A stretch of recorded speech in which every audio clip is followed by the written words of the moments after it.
Do you, after you do something, and this was how you would differentiate like getting in a flow state versus just like working hard on something, was that in the context for working hard on something, you mentally feel depleted afterwards. Right. Whereas if you're in flow state, you might be tired physically, but mentally excited or energized by that kind of activity.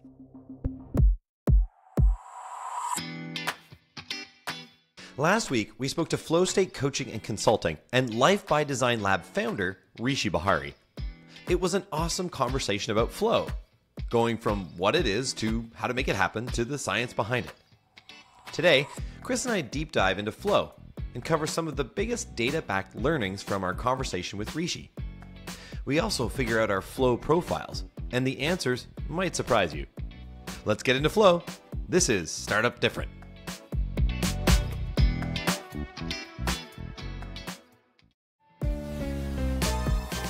Hey, Dave here. Before we get into today's episode, Chris and I wanted to give you some exciting news. We wrote a book. Surprise! It's called Startup Different, the myth-busting blueprint for your multi-million-dollar business. And it comes out October 1st, 2024. Like our show, we're trying to pay it forward to our fellow entrepreneurs to help you learn from our successes and failures. The book busts over 33 myths, tells some of our most hilarious stories, and gives you many of our best tools to build, scale, and exit your business. Pre-orders for paperback, ebook, and audiobook start Labor Day, Monday, September 2nd. You'll find the book at all the major online retailers, including Amazon. Check it out. We think it's pretty great. And now, on to the show.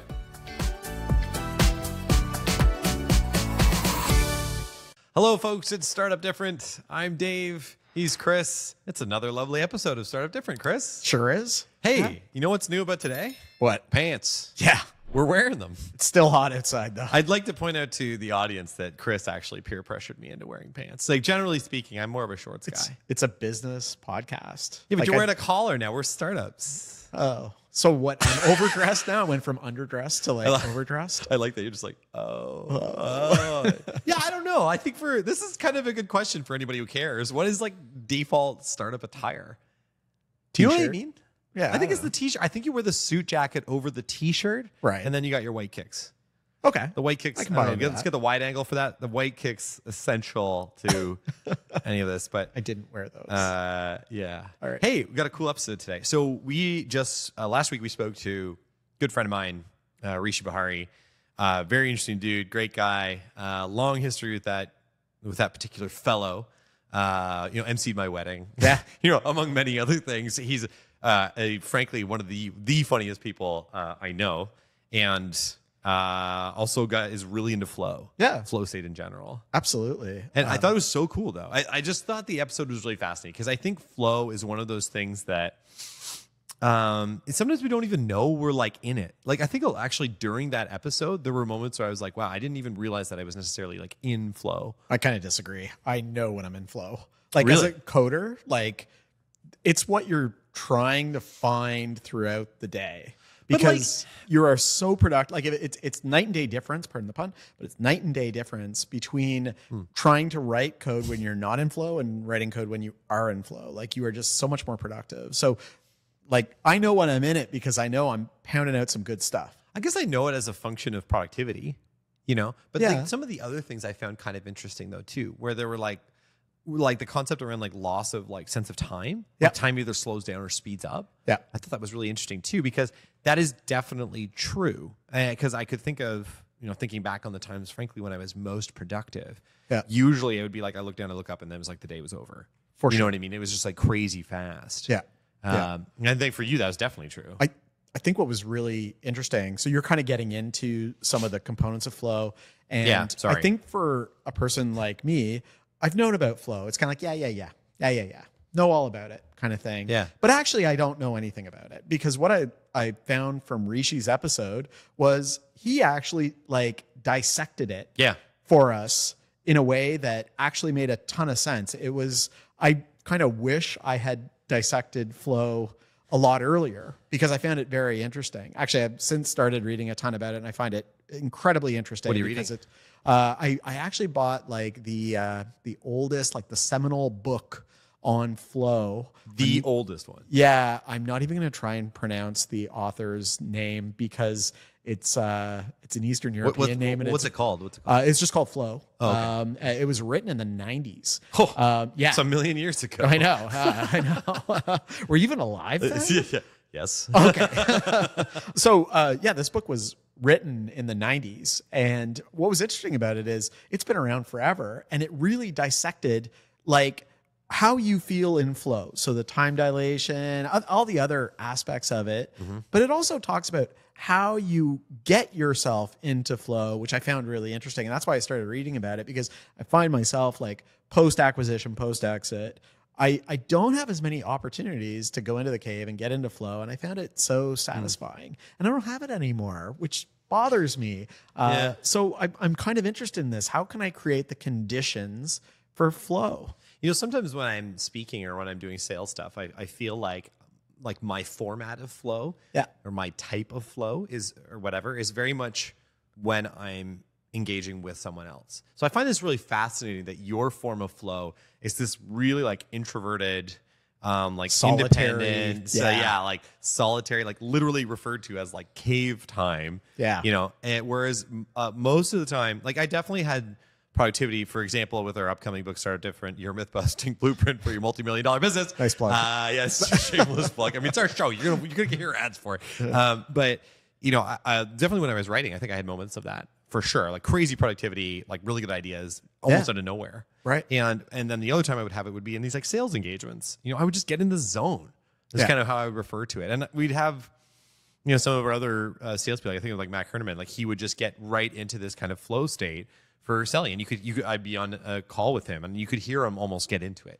Really, you know what I mean? It's kind of fast. So I just find it interesting that it's so different, because I definitely knew about the coder one. Yeah, it makes me think of that movie, The Social Network. Yeah, you know, remember like where Mark Zuckerberg, the guy's like, you know, over there, and the guy comes over like smashes his lap, lawyer up. But like that kind of, you know, that's what I would have like default thought of. So I guess that's why I didn't really expect it. Yeah, you know what I mean? So can I ask you? So you said writing the book, you felt like you were in flow. Yeah. Okay. And when I was coding, I felt like I was in flow. But when I was reading about this, one of the components of flow that I didn't really realize is actually if there's like a bit of an element of danger.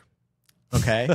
and okay. Actually, like you find that makes your like flow session, I don't know, feel more satisfying if there was like an element of danger that you were able to use your skills and overcome. Okay. So I actually find that where I'm finding flow now, post-acquisition, post-exit, is when I'm windsurfing. Okay. Because I'm out there in the middle of the lake. I am flying along at like Chris, what happened? I blacked out. Well, so this is what's interesting is, so when I go out windsurfing, I can be out there for like 3 hours. I was out there a couple of days ago for like 3 hours doing it. I came back. I could barely move my hands because I had held my hands on the boom of the sail for so long in the same position that I almost couldn't move my hands. And I didn't realize it felt like maybe 15 minutes, but I was actually out there for like 3 hours doing that. I mean, I was at the cottage too, and it was a solid hour and a half, but I'll give you 3 hours if you want. Either way, you're wrong. Okay. It's just like the time dilation thing. Okay. So. Well, you were out there for a long time. Was out there for a long time. It felt like 15 minutes. Yeah. But so there was that component of danger being like, I'm flying along. I actually had a boat almost hit me, which was crazy because I have right of way. I'm wind powered, whereas they have a motor and a rudder and all sorts of stuff. But anyways, I yelled at them, by the way. Cool. Yeah, nice. Yeah. But anyways, there's that element of danger. Chase them down with the sail. You know? No, they're long gone. I wiped out. I think I hit their wave. But anyways, that element of danger is something that I find incredibly satisfying. Like when I come back, I feel completely refreshed mentally. Oh, that's interesting. Because I'm exhausted physically, but I'm refreshed mentally and feel like I've accomplished something. And I think it's like element of danger, you know, I could wipe out, break my leg, not be able to get back. Like there's just that little element of danger. I'm using my skills to overcome the danger. And then I'm, you know. I think Rishi talked about that too, though. Yeah. That refreshment. And I like that, like, after you do something, and this was how you would differentiate like getting into flow state versus just like working hard on something, was that in the context for working hard on something, you mentally feel depleted afterwards. Right. Whereas if you're in flow state, you might be tired physically, but mentally excited or energized by that kind of activity. Yeah. I think that's really fascinating. Absolutely. I think the thing though I want to hone in on is the danger element. Yeah. Okay. Yeah, sure. So the danger element was me like falling off the board, breaking my leg, injuring myself, having a big problem out there. Okay. But like, I think let's rewind back to when I was coding. Okay. Or when you were in a sales demo and you were in Flow. Totally. What is risk. The danger component? Yeah. It's like the risk of like, I was in Flowstate when we were under the gun time-wise. Yeah. We had a big client that wanted a really specific feature. It was going to be tough to do. The risk, the danger was, disappointing the customer, or worse, having them quit the platform, something like that, losing a customer. For you, the danger, the risk, I think, was that, hey, I could lose this deal. Yeah. Okay. And definitely the bigger the deal, the more I felt like I was in a kind of zone and was delivering really, really well. And actually for the writing, incidentally, I would say that the danger was that a lot of the time I would write between my daughters' her naps. Yeah.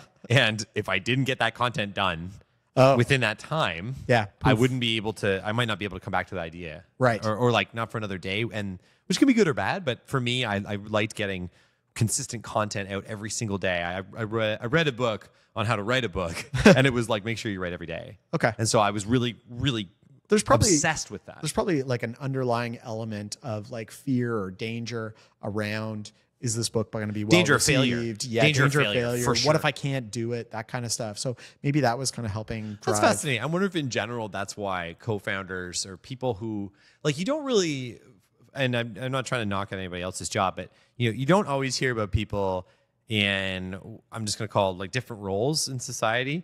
You don't really hear about them getting into flow necessarily, right? And I think it's because founders have a really keen perception of or awareness of that danger, of the fact that if they don't deliver on whatever it is they're doing, it will have a negative implication, not only for their business, but probably for their personal life. Right. They're all in. They're all in. They've pushed all their chips into the... they're in the middle of the table. So, okay, now a couple of cool things that Rishi brought up, and a few things I really want to make sure we get to today, because I think it's most benefit to our beautiful listeners at home. So, flow profiles. Yeah. I thought this was cool. So I spoke to Rishi afterwards because I said, I want to see my flow profile and what I'm going to be. And he mentioned on the show that he was a hard charger, that he gets it based on adrenaline and all that kind of stuff. That was his profile. Okay. There's a bunch of different ones. We went back, Chris and I went back and did it. And so I did it as well. And I am also the hard charger. So I have a fun little quote here. And then we're going to talk about how I feel about this in just a second. But this is the quick quote. So hard charger, you're a focused go-getter. You thrive in intense situations, both personally and professionally. Run-of-the-mill experiences are wastes of your time. You seek out challenges. You lead a high-impact lifestyle. Yada, yada, yada, yada, yada. Okay, you get the idea. You're an adrenaline junkie, kind of intense person, very ambitious, I guess is the way to look at it. And I'm like, okay, not bad. I definitely would say I'm an ambitious person. I think so. I don't, one of the last sentences of that is the middle of the pack is not where you belong. It's like, I think it's like not where I want to be. Yeah. You know what I mean? Like, it's a little bit of a nuanced difference there. Sure. But, like, you don't start a business because you want to, not in at least I didn't start a business with you to be like average. Right.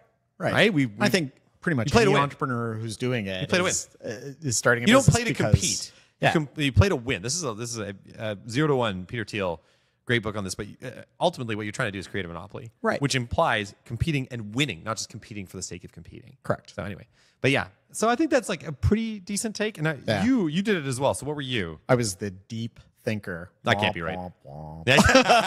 Boring.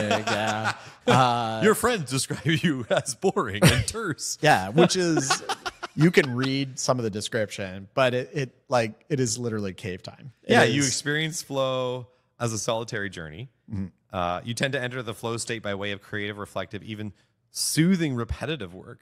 Your mind wanders. Your nervous system relaxes deeply, and you channel inspiration without inhibition. Okay. It's a little intense there at the end. You do actually channel some incredible inspiration. Yeah. I actually think you have your most creative, you have crazy creative moments, particularly under pressure or when you've had enough time to really think about something, sometimes you come back. It doesn't happen in the moment, though. I'm always the guy who's like, remember that episode of Seinfeld where George was like, oh, the jerk store called and they ran out of you. Oh, yeah. Like he thinks of like the comeback later. like way later. Or he's eating all the shrimp in the meeting to try and get them to say it again. Yeah, so I'm that guy. I'm the guy who comes up with the idea like way later. I don't have the timing. What's the difference? You're their best customer. Anyway, yeah. That guy. Then remember at the end of the episode, he's like driving in the car and he's like, oh, and he thinks of the comeback and he turns around.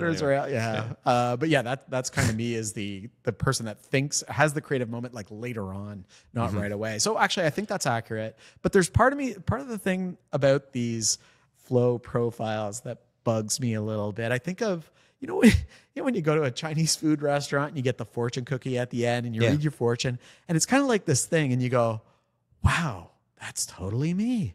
But it's really general. It's really general. Remember The Simpsons for that? Yeah. You will they have two big barrels. You will find happiness with a new love. And then the other one's we're running low on these new happiness cookies. Open up the stick with your wife barrel. Sorry, I keep going. Yeah. So, but you get where I'm going with this, is like part of it kind of feels like the deep thinker one. I think when I think of you as writing a book, like I feel like that could kind of apply to you as well. And there were times when maybe before you joined the company, when I was doing my solo stuff for about 10 years there, like where I kind of had to be the hard charger and that sort of stuff. I just wasn't that great at it. Didn't really work out that well. It was a lot better when it was the two of us. I would say you have it sometimes too. But you know what I mean? Yeah. Like that's what kind of I struggle with a little bit on this, is that it kind of feels a little bit like a fortune cookie type of wisdom that it's giving me, which may not be. It feels like, is it astrology, zodiac signs? Yeah. Like it kind of feels like that sometimes, where it's just like, it's like really broad, so it captures quite a bit. And I know lots of people, I'm not trying to offend anybody. If you like zodiac signs, that's cool. But I'm a Sagittarius and I'm skeptical. So no. Anyway, so I agree with you though. It does seem kind of broad, and I'm kind of like, I don't know. But I think it's interesting to consider what gets you into flow. I think that's a valuable exercise. Yeah. And what motivates you in that. So I will say I have started reading on this more, and reading and learning about flow and the actual science behind it. It actually changes the way I think about things, which I've found really interesting, just having read these books over the last few weeks since our conversation with Rishi, and, kind of wondering about that myself. Yeah. I think it's reshaping the way I think about just experience. Cool. Like experiences in life. And I think I'm more trying to, I'm trying to set up those conditions for being in flow state. To flow. Yeah. Or to you're trying to get into position, and we can talk about this in a second, but to achieve sort of that downstream effort. Right. So, like going with the flow. Right. Like there's puns everywhere in this, but going with the flow. Yeah. Sorry, keep going. You can keep talking about that, or I can. Yeah. No, actually, I think that's a really good segue, because I think I know where you're going with this. So, well, this is what you're trying to say. It's what you're trying to say. Yeah.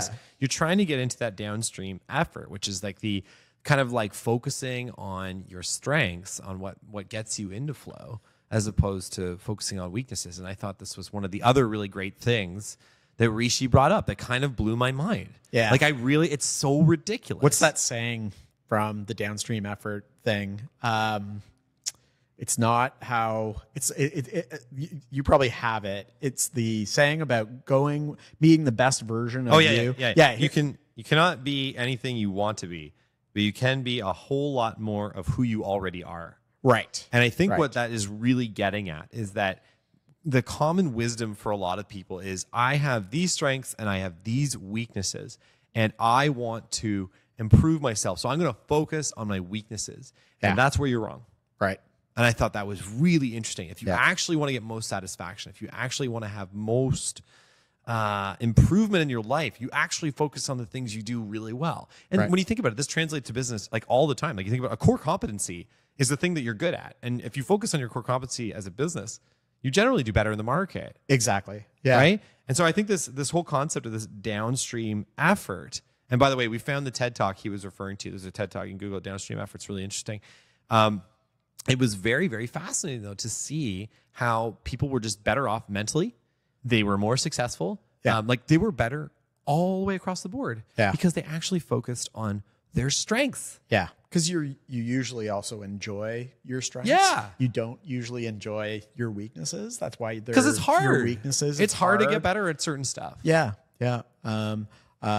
Interesting. It's not that you shouldn't try new things either. Like you should try to experience those things, and you can get better at some of your weaknesses. Yeah. That's not saying that you shouldn't necessarily do that all the time. Like if you, like for me as an example, I'm a pretty loud person. I tend to talk over people. Like if I just was like, oh, but my strength is to be really loud, and I just kept barking over people, like that was going to have negative effects. Like there's a kind of a nuance there. But I think broadly speaking, like I don't think I should go and be a computer coder. Right. You know what I mean? Like I can understand code. I can figure it out. It would take me a long time. But my strength is going to be delivering sales. You should partner with a computer coder. Well, aren't you just the smartest guy? But I thought it was pretty cool. And so they had I did notice too, there were a few strategies for this. I actually found a Yale article on this as well to focus on your strengths to help you to get success. And it's basically the strategy for this is you identify your strengths, you name them, and you concentrate on them in sort of your professional development. Right. You don't compare yourself with others, but approach people who inspire or even challenge you for your growth.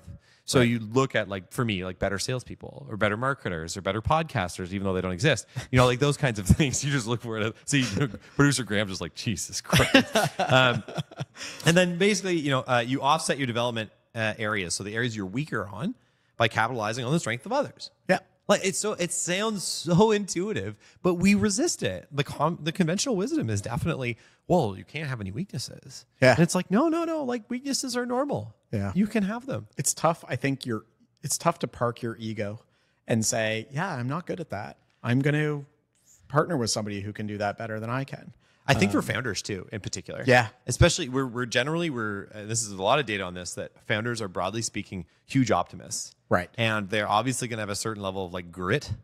You know what I mean? A certain level of like, I can do this, yeah. you know, and I want to do this. But I think a thing that you should take away from this episode today is, should I be doing it? Yeah. Is this the right thing for me to take on? Yeah. You know? That's why co-founders work too, though. That's why most of the time, just thinking about like Y Combinator and some of the other like venture capital firms. I think we had Tom a few weeks ago from HasTrack who mentioned this too, that we might have been talking to him after the show, but you need a co-founder in many cases to get investment, even though I'm very skeptical of venture capital, that you need to get investment. You basically have to have a co-founder, somebody that complements your skills. So they are looking for people for with complementary skills, not people that are... Well, something like 80% of startups have co-founders now. And not 3 and not 1, like 2 co-founders. 2 is the sweet spot. 2 is the magic number. Okay. Yeah. Wow, that's interesting. Yeah. Yeah. It's in the book, Startup Different. Check it out. But yeah. And then the last thing that Rishi said that I really want to get to was the myth that he wanted to address, which was that grit, I just mentioned it, grit is a fallacy. You still have to work hard at times, but it should feel natural. It should be leaning into your strengths. So it's kind of tying back to this. So being gritty isn't really the key to success. Really? It's actually focusing on your strengths, enjoying the work you do. You know, we talked to Mehdi Basiri. Yep. Mehdi was awesome on this too, where he's like, enjoy the journey. Well, Mehdi's in flow. Yeah. He's enjoying that journey because he's kick ass at what he does. Yeah. Obviously, he's got a multi-billion-dollar company, But that's what I'm trying to say. It's like the myth here is that it's about rounding out those skills and just like plowing through working hard, almost like we did episodes on working smart. Yep. Some element of working smart is being in flow, focusing on your strengths. Boy, though, the only hesitation I have with just like totally being on board with that, it's not about grit. I'm just going to go ahead and disagree with you right now. But go ahead. Well, there were times when it was about grit. It was about being stubborn and not giving in and pushing forward. And there are times when I don't know, maybe that's not grit. Maybe that's perseverance. Maybe that's something else. I think there's a difference between adversity and grit. Right. Okay. Adversity is like everybody's going to face it. Yeah. Doesn't matter what business you start. Yeah. But grit is almost like working hard for the sake of working hard. Right. Which I think you want to avoid. Okay. Broadly speaking. All right, I'm in. I thought Rishi had it. Yeah, you good now? I'm good now. And that's it, ladies and gentlemen. We'll see you later. Actually, that is sort of it. Nice. On that happy note, that's another episode here at Startup Different. Folks, please follow us on social. Obviously, please rate the pod. As you've heard, we've had some shameless plugs for our book, Startup Different, coming out in October, pre-sale starting in September. So that's very exciting as well. Please check it out. And thanks so much for joining us. We will catch you next week with another interview, and we are very much looking forward to it. See you next time. Hey, you made it all the way to the end of the episode. Nicely done. If you enjoyed this episode, like, comment, and subscribe wherever you get your podcasts so the almighty algorithm can help others find us. Want more from Startup Different? Check out our book, Startup Different, the myth-busting blueprint for your multi-million-dollar business. Follow us on social. We're big on YouTube, Instagram, and LinkedIn. You can also check us out at startupdifferent.com. Special thanks for this episode to Graham and our friends at Toronto Podcasts. Visit them at torontopodcast.ca. See you next week.